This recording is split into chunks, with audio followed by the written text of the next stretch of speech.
when it comes to evaluating multivariable limits, there's something important that you have to realize. So consider this surface here. So that's this surface here. So when along x equals 2, what that means is this. If you picture this plane here, so keep an eye on this dot here. So currently the dot is at the origin. So along the plane x equals 2, what that means is it's 1. This is x equals 1. X equals positive 2 here.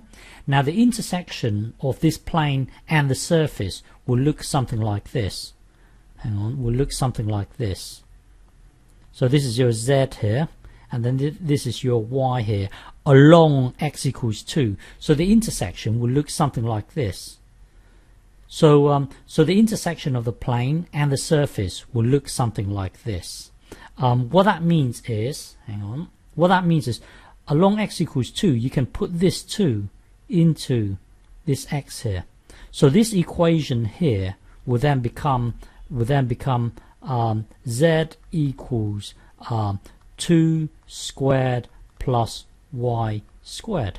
So that equals 4 plus y squared. So when you plot this z versus y, it would be a quadratic with intercept of 4. So this would be 4. So I need you to realize that you can consider when x equals 2. So hang on. Let's do this again. We're there. So now, bear with me. So now consider along y equals 2. Along y equals 2. Along y equals 2. What that means is this. The y plane, that's this y plane here. So keep an eye on this dot here. This dot here. Currently the dot is at the origin right now.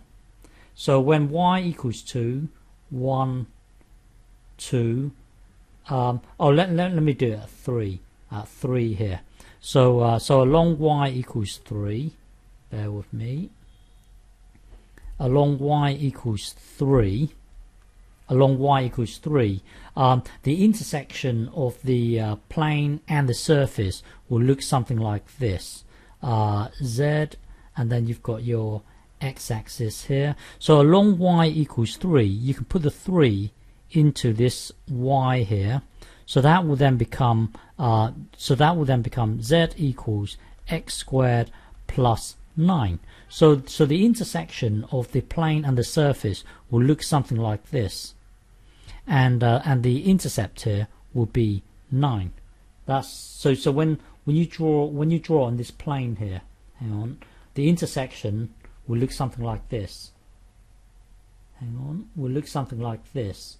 So this quadratic graph here will look like this, and the equation for this graph is x squared plus 9. And something important you have to realize also, bear with me, let me get rid of this. Something important that you have to realize is this: you do have the right to consider along y equals x squared. You do have the right to consider this. Bear with me. So y equals x squared will look something like this. And then, so you could imagine that this is like a sheet of paper, a vertical sheet of paper here. So it will look something like this. Oops. It will look something like this.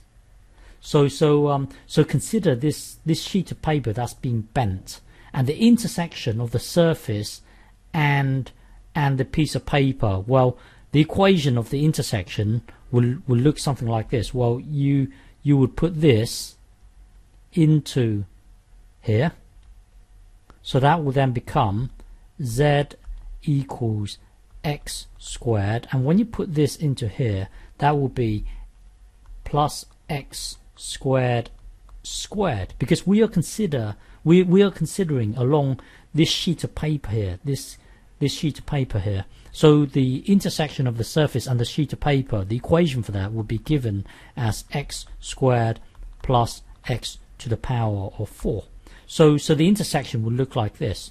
So yeah, so that's what the graph looks like. If you really want to know what it looks like, you can punch it into a graphical calculator. You do have the right to do this also. Hang on. You do have the right to consider along y equals x to the power 3. So x to the power 3, hang on, let me think. So it will look something like this. X to the power 3 will look something like this. Bear with me. Something like that. That's x to the power 3. But then consider the sheet of paper here. So consider this sheet of paper. Hang on. Consider this sheet of paper along that path. So it will look something like this. So consider this sheet of paper. The intersection of this sheet of paper and the surface, well, the equation for that would be given by this.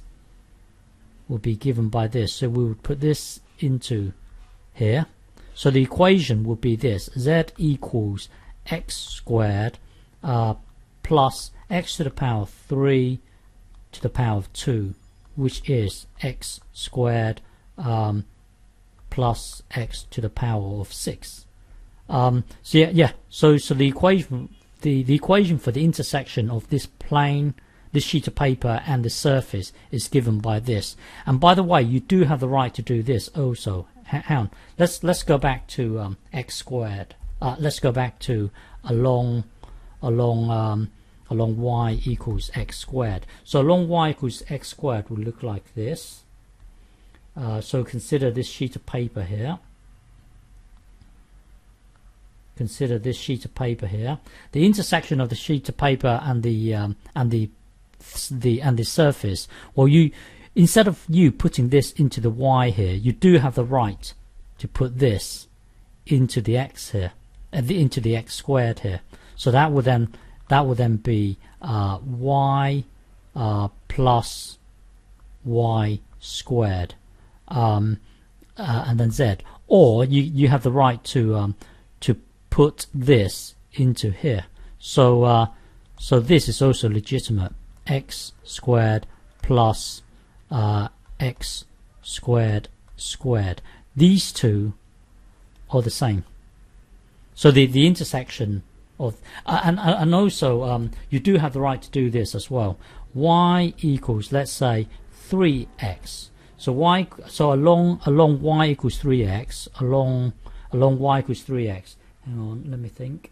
1 1 2 3, and then 1 1 2 3 somewhere around here, and then along y equals 3x will look something like this. So it's slanted at an angle. So consider this sheet of paper here. You do have the right to do this as well. And so the intersection of the surface and the sheet of paper would be given by, well, you would put this into here. So it would be given by x squared, let me think, x squared plus 3x to the power of 2. So that will be x squared plus 9x squared, and then that will be 10x squared. So when you have this sheet of paper here, the intersection of this sheet of paper and the surface would be given by this. So bear that in mind. So when it comes to this, hang on. So we've seen this example before. So I will continue in the next video, because in the next video we're going to consider when x. Well, I will continue in the next video.